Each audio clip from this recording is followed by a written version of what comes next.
Вы знаете, почему наступает весна?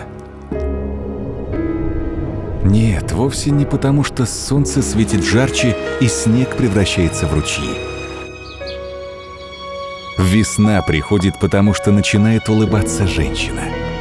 Она сбросила с плеч наскучившее за зиму пальто, взглянула на себя в зеркало и улыбнулась. Эта улыбка разбудила красоту, и она, красота, звонко крикнула солнцу: «Свети ярче!». Красота вышла на улицы, и ей вслед весело зазвенели капели. От их звона проснулись птицы и понесли весть деревьям и цветам. Весна идет, весна идет.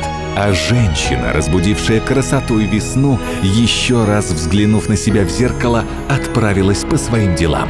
Да мало ли у женщины дел после того, как она сделала самое важное – подарила миру красоту и весну. А что мы готовы подарить ей взамен за это? Только то, что может вместить в себя любовь.